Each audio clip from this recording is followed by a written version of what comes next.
All platforms. Run your mouth. Oh, I just actually signed up to Spotify. I'm going to play right after this. Can you give me a little freestyle? Yeah.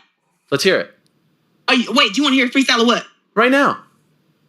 Of the song Run Your Mouth?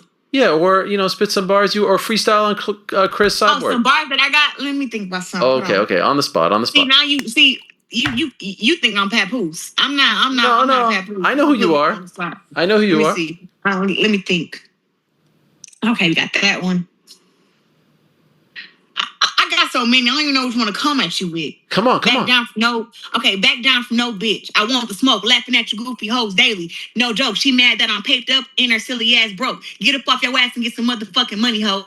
Wishing bad on me is funny. Why? Because it's not gonna work. Running circles on you bitches. Y'all can't keep up. Try to give you bitches a chance. She fucked it up. Calling me ugly as old. You know I'm fine as fuck. Said you wish I lose already. Don't get your hopes up, bitch. Yeah, let's go. No. Anyway, I'm sure I got your attention now that you've heard Big Woke come out here in another disastrous freestyle.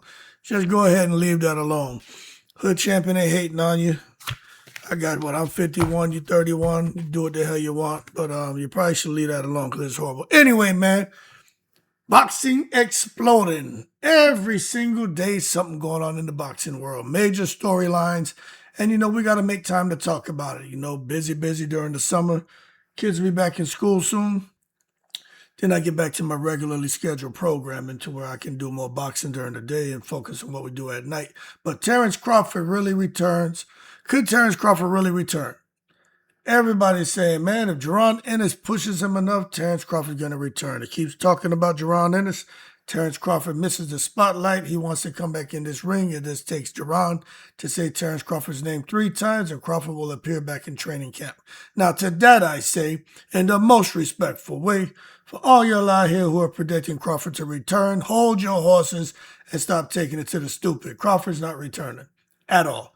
That man's chilling. His sons are doing well. Family's doing well. His daughters are doing well. Crawford's international, baby. He ain't thinking about this shit. Especially when them boys are getting big, the kids are getting big, and they need daddy there to make sure daddy's there to support them and everything they're doing.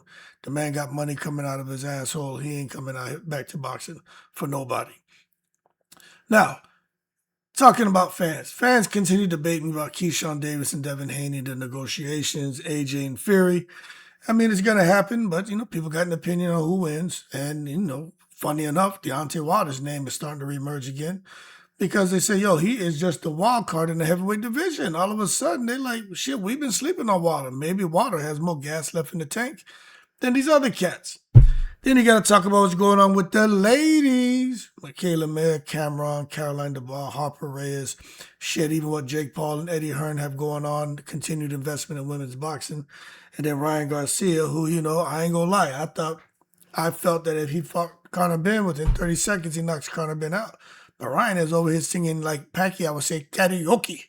Singing karaoke in international, WWE, and acting a damn fool. Makes you wonder how focused he is and how serious he's taking the Conor Benn fight. But it is what it is, you know what I'm saying? And then, of course, Clarissa Shields, her latest appearance on Ariel Helwani, has everybody talking because she just can't seem to not put a foot in the goddamn mouth. Or maybe that's because she ain't eating all them goddamn high cholesterol meals right now. Now, as far as Terence Crawford returning for Boots, look, man, I just don't see it. You know what I'm saying? Why would you want, let's be honest, what legacy continuation would that be if he can't make the fight Jaron Ennis? What do you want this man to do? He's undisputed in 3 weight divisions. He got all them damn titles. I don't understand what people want Terence Crawford to do. What was it, 135, 140, 147, 154, 168? What are we talking about here? I understand that Ennis is becoming, I'm not going to say but he definitely is one of the dominant faces of boxing. But he hasn't publicly challenged Crawford, I don't think, enough for that competitive fire to pull Crawford back to the ring.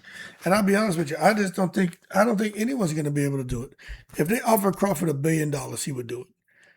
$100 million, I don't think he would do it. You got to give Crawford something ridiculous to where even his kids would be like, Dad, you stupid, go get that money.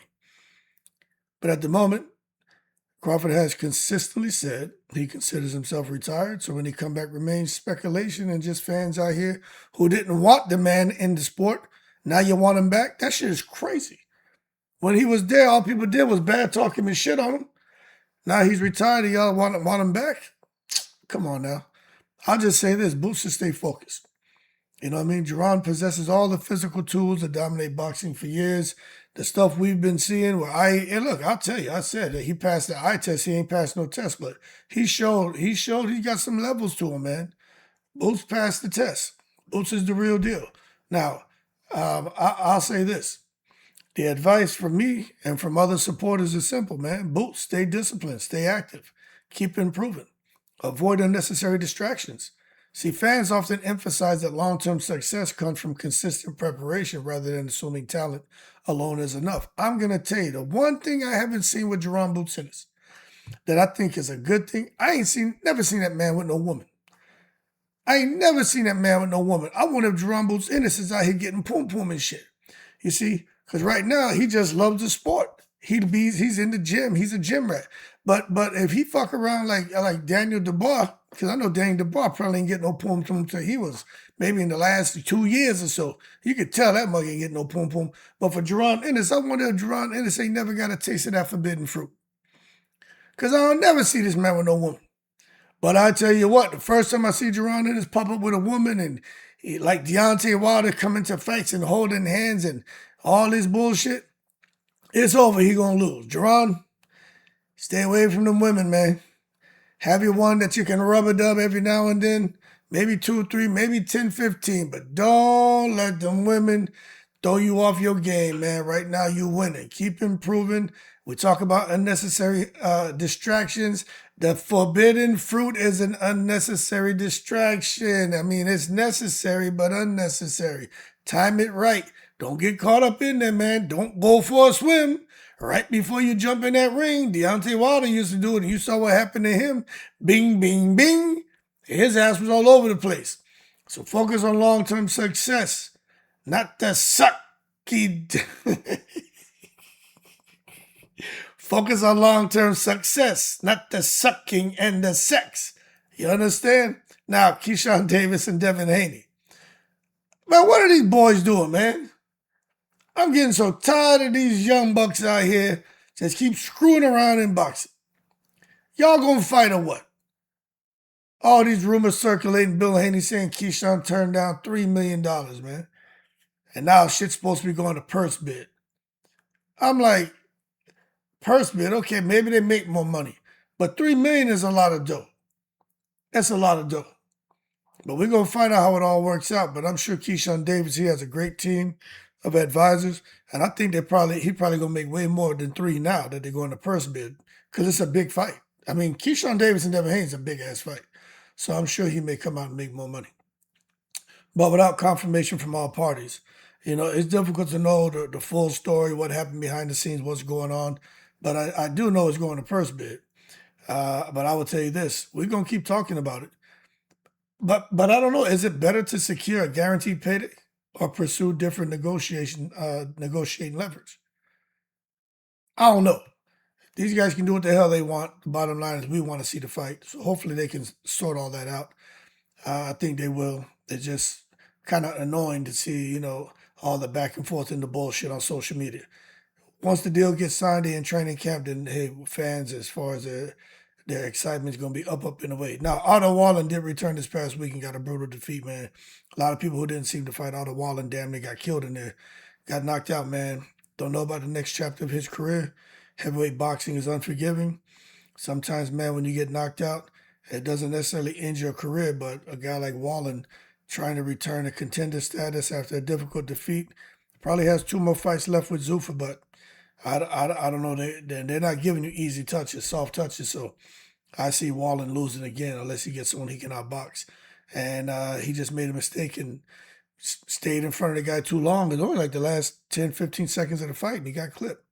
Now, talking about some excitement, man, fans are buzzing over the women's boxing. There's a lot going on, and it's all good. And it doesn't include Clarissa Shields, even though I like boxing, I'll watch her, but a lot of people, they're just so tired of her. But anyway, you got something else to talk about, Mikaela Mayer and Chantelle Cameron. Shit has generated tremendous interest. You got Caroline Dubois fighting. You got a bunch of women fighting on August 29th. But I'll tell you what, Cameron is a beast. For those who don't know who Chantelle Cameron is, she beat Katie Taylor. She was hurting Katie Taylor. She got that physical strength, got that experience, proven championship resume. She gets busy. Then Mikaela Mayer, versatility, IQ, technical boxing, man, all the confidence in the world. So this right here is one of the best fights in women's boxing, and I will be live for it. I may even go to the event end of August. I may be here. I may go to the event. It should be exciting. Now, you got Caroline Dubois, who's also returning. And I'm going to tell you right now, I'm going to start doing more videos on her because I think she's the most skilled. I do. I think Caroline Dubois may be one of the, not just the brightest young stars in women's boxing, but I think she's the most technically skilled. Her combination of speed, footwork, ring intelligence, punch variety, I'm telling you, she can remain at the top for years if she continues to develop. And as far as Alicia Baumgartner and her fighting, I got Dubois. If Alicia can time her and land something, she may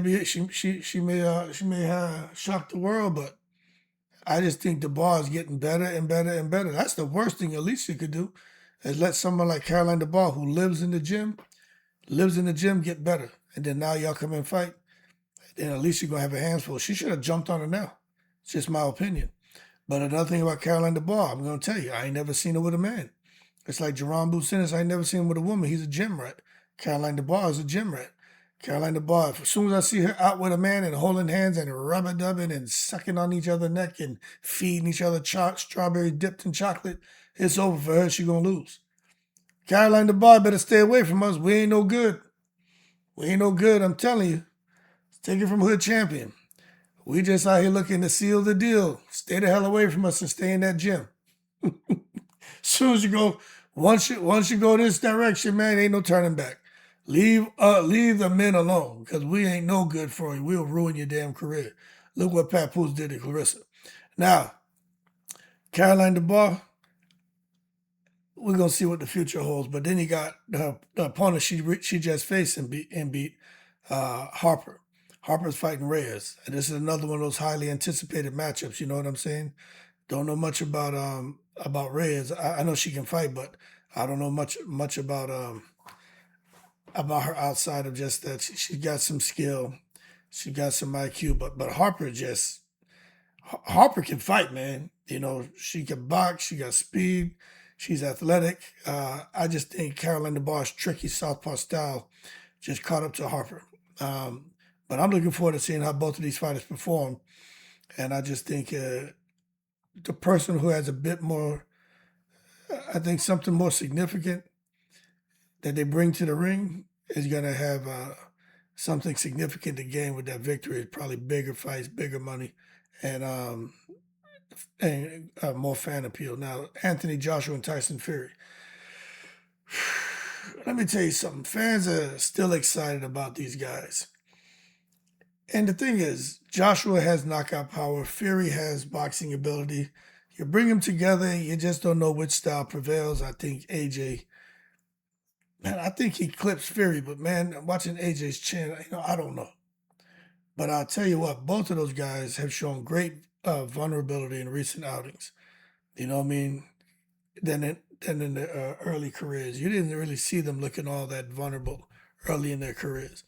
Yeah, you get hit, you get hurt, you may get dropped, but it was more like, hey, this is boxing. But what you're seeing with both of them now is more just like vulnerability, man. And that's why people are saying that kind of makes the matchup compelling, because there's a certain element of unpredictability when it comes to both of them. They're like, you really don't know what's going to happen when they get in the ring. You don't know. They're saying both of them guys could easily lose. Neither one have the best chins. Neither one are in their prime. Neither one's hands are super fast at where they're at right now. They're like, shit, you could bring Deontay Wilder into the mix, and Wilder may be able to beat them. But we know Fury and Joshua, they are fighting. It's on, folks. But then you talk about Deontay Wilder, he still divides opinions. And they say he has this unique style, and as a result, It makes him dangerous against anyone. And they still talk about the power. The power, obviously, he has it, but it hasn't really shown up in his last few fights. But they say, shit, he still has enough power that if he were to fight Anthony Joshua, Tyson Fury, people are favoring Wilder to beat them. Shit, somebody just favored Wilder to beat Usyk. They say he's too wild, he's too dangerous. Usyk can't come in there looking for that traditional boxing style and think that's going to work for Wilder. Like, Wilder ain't nothing but a Ricardo Mayorga. Come in there, power, wild, you don't know where the punches are coming from, and next thing you know, you're getting hit with some shit, and you don't know how to defend against it because the punches aren't coming straight at you. So, I don't know. I personally think an elite technician can neutralize that threat, and Usyk is that. But then again, we saw Usyk in his last fight getting the bing-bings put on him by Verhoeven, so you just never know. Either way, Wilder remains one of boxing's most unpredictable heavyweights, and he's still out here plugging along and wanting to fight and make money. So, hey, we'll see what the future holds for him. But I'm going to tell you this. One thing about Wilder, and I listen to the fans talk, it seems like they want more Deontay Wilder type fights where where boxers just fight with their hearts. You know what I mean? They want to see these competitors refuse to back down. They want to see them getting there and scrap. Thinking about Tim Bradley and Ruslan Provodnikov. I don't know if y'all ever saw that fight. Go watch Tim Bradley and Ruslan Provodnikov. Ruslan. Just type in Ruslan, it'll come up. It's Provodnikov, Provodnikov. Go watch that shit. And you're going to see something that you ain't never seen before. Talk about courage, determination, nonstop action, power. Both of them guys being on the verge of death. It was violent, man. See, that's what fans want more of. And they know what Wilder, you're going to get there. He's going to fight. He going to let his hands go. You know what I'm saying? But if he gets hit, the only thing is he's kind of clammed up a bit. But if Wilder lands something on you, he's going to let his hands go. But the bottom line is he fights with his heart. And those performances continue to define what many fans mean when they talk about fighting with heart. It's a Deontay Wilder type fight, a Tim Bradley, a Provodnikov type fight, or a Arturo Gatti type fight. Fans want that. And Jake Paul and Eddie Hearn feel that we can give them that through women's boxing. So they've come together and formed an alliance looking to collaborate and draw attention to women's boxing and create more opportunities for the ladies. So I'll just tell you this. Unfortunately, different promoters pursue different business strategies, and not every partnership fits every athlete or promotion. But fans are asking why other prominent figures and promoters aren't involved in similar collabs. It's because everybody just wants the money for themselves. And Eddie Hearn is smart enough to know Jake Paul and his ladies are up and away. And Eddie Hearn just wants to attach himself to it to make sure the women he has get opportunities to fight and make money. Because Jake Paul and Nikisa and MVP have locked down 90% of the female boxing market. So it is what it is. Now, Canelo Alvarez. Viva Mexico Camarones. Canelo Alvarez ain't out here playing with people. Look, and I like that. He was very outspoken about Ryan Garcia. He respects Ryan as a Mexican-American, and he loves Ryan as a Mexican-American, and he knows Ryan can fight. But he also recognizes that Ryan is American, and there's nothing wrong with it, but he can fight. So when he was being asked what he thought about Ryan when he'd say Ryan's not a Mexican, he's like, basically, he's not. He's from America. What are we talking about? But he has Mexican heritage and he can fight. Nothing else matters. You see? And that's my thing. I think anyone out here who have parents from another country and you're born in America, you at some point have it brought to your attention that you're American. You know what I'm saying? Because that's the fact.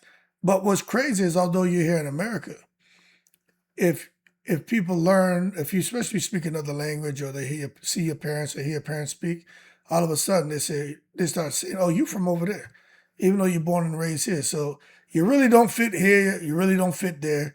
You're kind of becoming a Warian. That's what Ryan Garcia is. But I personally think it's stupid.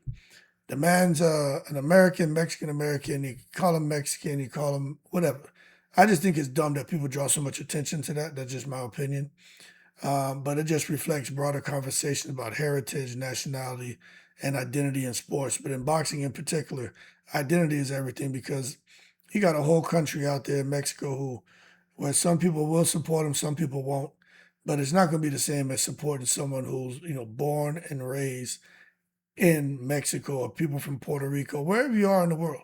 It's always going to be different. In America, it's so diverse and mixed up over here that it's hard for Americans to get support right here in their own country. Now, talk about somebody who's hard to get support. Is this damn Clarissa Shields. Always out here, man, pissing people off.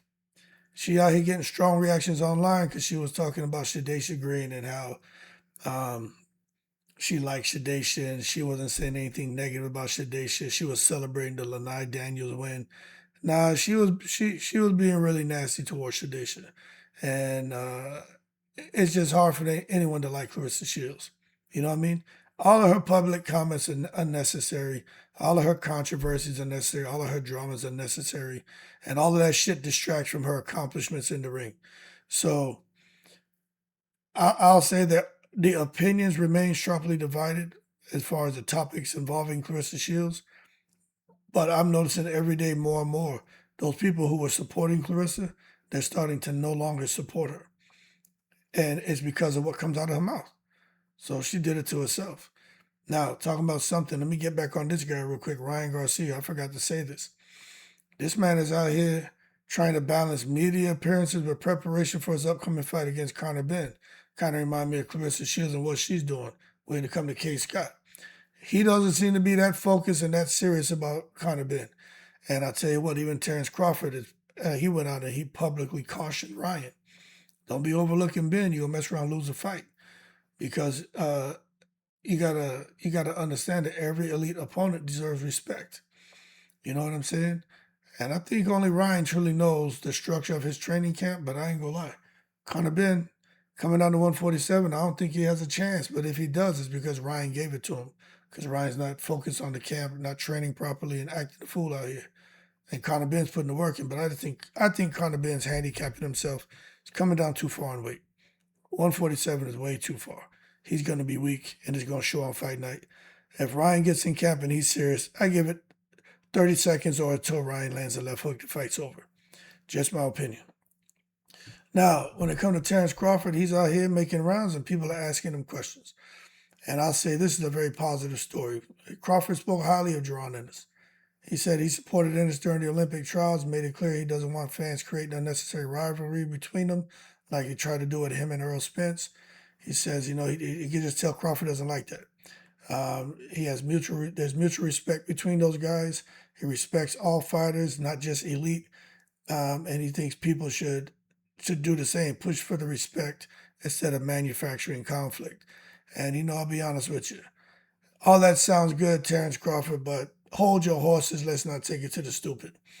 People are going to always come out here and manufacture conflict and try to get the clicks and views because it's content and it's entertaining. But I do agree. Don't just make up shit. You know what I'm saying? Anyway, y'all keep cool. Boxing's always exploding, always something else. You know what I got to do? I got to run some errands. So you know what that means. I'm in the breeze.